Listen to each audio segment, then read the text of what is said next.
Hi, this is Mike Ryan. It's April 29, 2020, and we're in the middle of the COVID-19 pandemic worldwide. Over the past, 3 months, or I guess 2 months or so, have been in lockdown in most of San Francisco. Supposedly, we've heard we reduced the number of lives being saved or lost would have been projected to between 38 and 44,000, at least in the greater Bay Area, which has a population of about 7 million people. Other places in New York, obviously worldwide, in Italy, China, have had pretty devastating impact as far as the coronavirus, as well as the number of people infected, as well as the number of deaths. But what I've heard from entrepreneurs throughout the world, India, surprisingly, even though they've been locked down as well, has had very few deaths and very few infected, even though they have 1.3 billion people. And there's a number of reasons that are tied to that, which I'm sure we'll research over the next coming years to be. One of the questions that always comes up is, when will we come back to normal?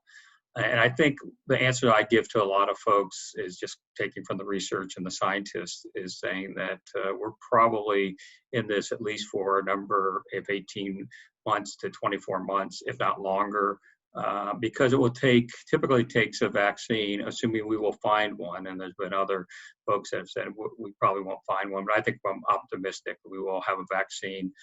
There's a number of clinical trials that are happening. Even today, they announced that they're seeing some really good results from a Gilead potential vaccine. That will take about 14 months or so.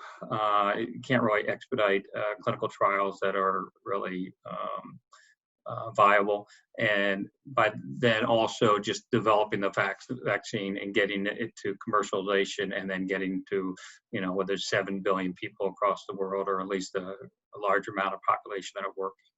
In the United States, we've had, I think, about 26, 27 million people apply for unemployment. Whether that is short-term or long-term, we'll see. Having any type of large events, sporting events, events or conferences, I think we're going to be put on hold. I'm chair of the advisory board of the UCSF, DocSF, and we did a event in April virtually, and we usually have our in real life meeting in January, and we're going to convert that over to a virtual platform. And I think we're going to see a lot of that happening over the next year.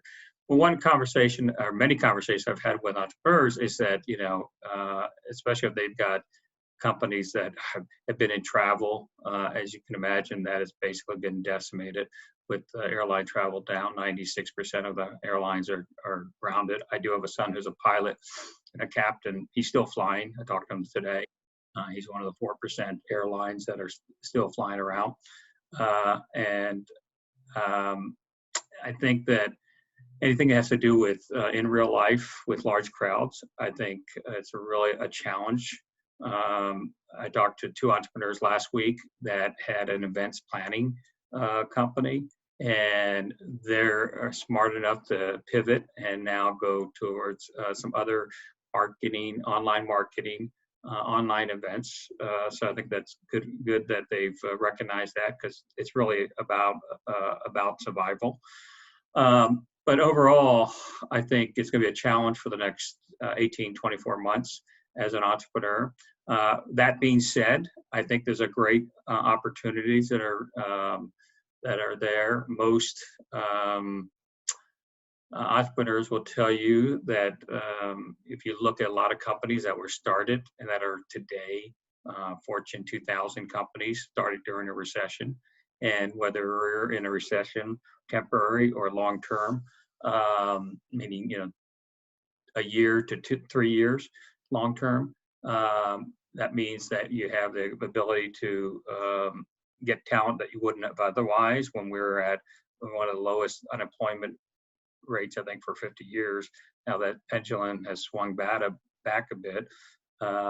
So I think it's a good time for entrepreneurs to really look at what are the opportunities based on the new normal, and how can you capitalize on that?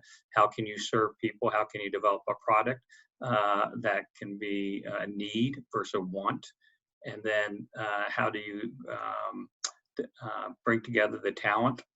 Capital is to a certain extent a challenge. Although I've talked to several venture capitalists. They're always looking for good companies to invest in.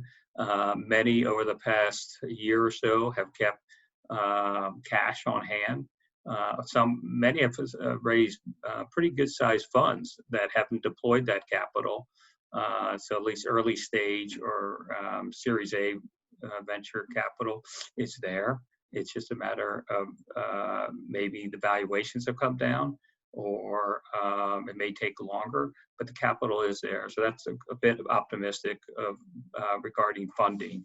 But I think in general, I tell entrepreneurs to have the vision of where you want to go by knowing what the market is, what your skill set is, what the product that you're trying to develop or have developed, and then get it out in the market. And it's definitely a brave new world, as they say. But I think it will be a good time when you look back 5-10 years from now and say this was really an opportune time for starting a new company. So I wish you well, and good luck.